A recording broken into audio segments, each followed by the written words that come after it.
I think that guy knows a thing or two about beating the Colts. It's been more than 40 years since Joe Namath and the New York Jets guaranteed victory in Super Bowl III in Miami. This time around, the 2010 Jets will have a chance to beat the Indianapolis Colts in the AFC Championship game this Sunday for the right to play in Miami in Super Bowl 44.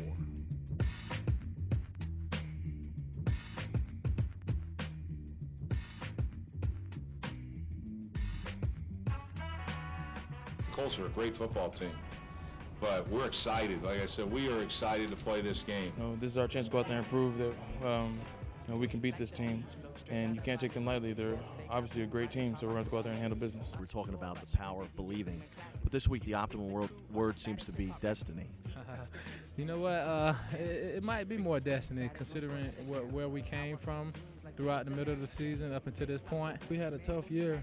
We had a lot of ups and downs, but I think we went through those things for a reason, and it helped us grow as a team. I mean, nobody would have ever thought we would be at this point, given the type of season we had. So, hey, we understand that. We relish on it, and we're in this for a reason. So we're definitely going to try to take advantage of it. We think we have the best defense in the NFL. We think we have, and we know we do. And we know we have the best rushing attack as well. You don't need to just saddle up one back. You're going to have a fresh back in there every time, whether that's Thomas, whether that's Sean. We feel great about both of them. How much has Thomas meant to you in your development? He's meant a lot, being a rookie player and, just throughout training camp and, the beginning of the season, just learning from him it's helped me out a lot, and it's gave me a big advantage. Sean, he's a young guy that is huge. Great vision, great feet, and bulldozing style. So both those guys are, outstanding backs. We have a lot of talent on this defense, on this team, period.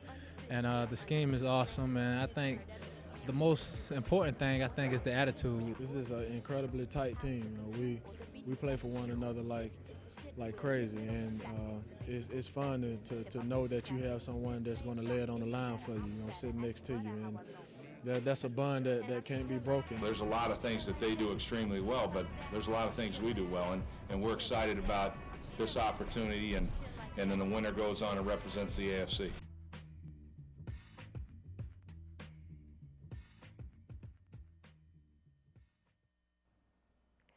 So, the Jets are actually possibly going to be in this year's Super Bowl, Bobby. Picture.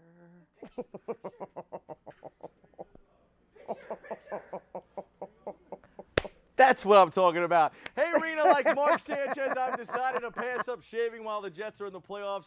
I'm feeling a bit hairy today, just like that segment right there. For some reason, I spent all night howling at the moon and had an irresistible urge this morning to bite the mailman. Ha, folks! How about them Wonderdogs? That's the new Jets mascot. Not really, of course, that was a photo. Honestly, folks, how about them underdogs turned Wonderdogs? The New York Jets, the only team to come through for Bobby C last week in the upset special prediction department. Going into the last game last Sunday, the #1 and #2 teams in the NFC had advanced, and the Indianapolis Colts, the #1 team in the AFC, had also wrapped up their end in the divisional round, leaving the #5 Jets and the #2 Chargers to duke it out for the last spot in the Final Four. And folks, only a New Yorker knows how to serve up an upset special thank you, as rookie head coach Rex Ryan, who declared his team Super Bowl favorites after he figured out they were still in the playoffs, got them to deliver in San Diego. Now, the Jets are one win away from Super Bowl 44. Rookie quarterback Mark Sanchez and rookie running back Sean Green led the Jets to a stunning 17-14 upset of the Chargers, each providing a touchdown in the fourth quarter that marked another Chargers playoff failure. For the Jets, gangrene fans are hoping history will repeat itself. New York ended Indy's perfect season in Week 16, albeit with a little help, as the Colts starters were rested in the second half. One of the 2 final regular season victories that clinched a Jet playoff berth. The Jets have little history in the Super Bowl, but things seem eerily similar to 1969, when Joe Namath guaranteed victory for the underdog Jets in Super Bowl III, the only big game appearance for gangrene in franchise history. As mentioned, the Jets upset the then Baltimore Colts and their future Hall of Fame quarterback Johnny Unitas 16-7 behind a young quarterback, a top-ranked defense, and a lot of trash talking.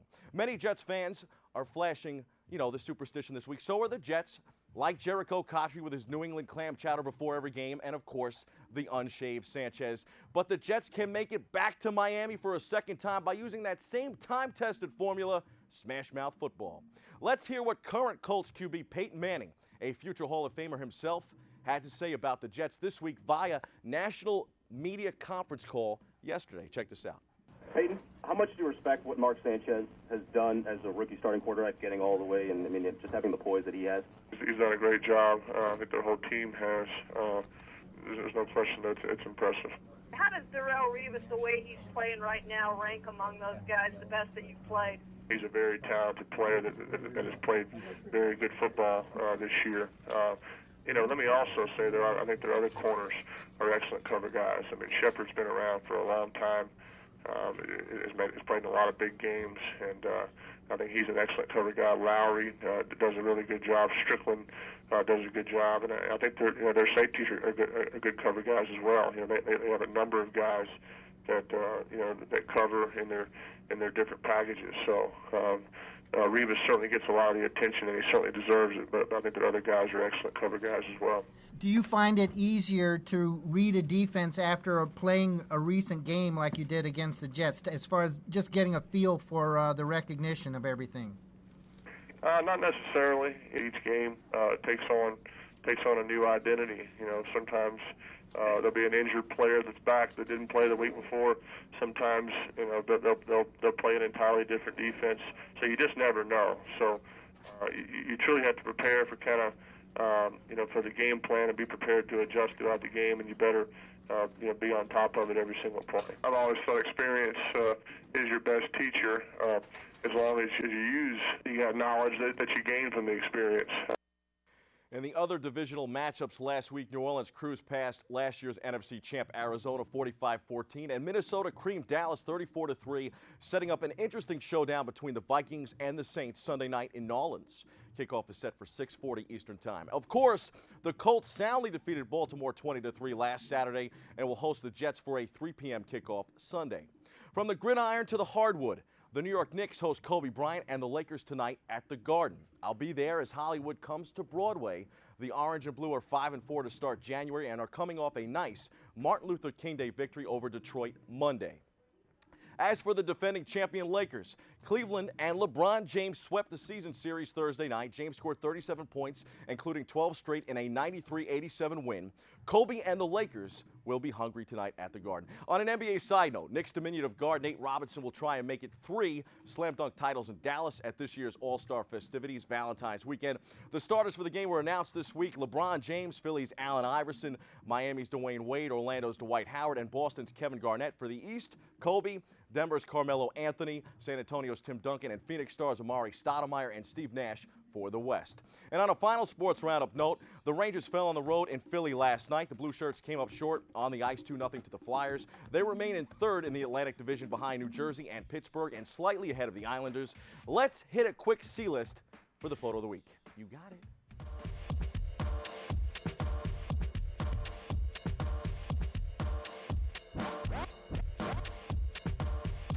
I got this postcard in the mail from Jets head coach Rex Ryan. Postcard. There we go. Oh no, Rex! See you in Miami, big boy. Folks, the prediction meter was as bad could be last week aside from the Jets. I'm sticking with gangrene this Sunday, and another upset today was about drama. I think the NFL will give us some Super Bowl drama. Expect a Brett Favre Jets showdown in the Super Bowl. I'll have a full report on Monday's Open. And next Friday, we'll have everything from the Aussie Open to New York City's newest rising hoop star from the Bronx, of course. I'm Bobby C. That's your sports. Ooh. And don't forget to head out to Fordham this weekend. The World Series trophy will be there Saturday as part of Fordham's Hall of Fame weekend. We'll have that next week, too. Back to you, Rena. All right, we got to wrap it up because our open artist spotlight is shining down under. Don't go anywhere. We'll be right back.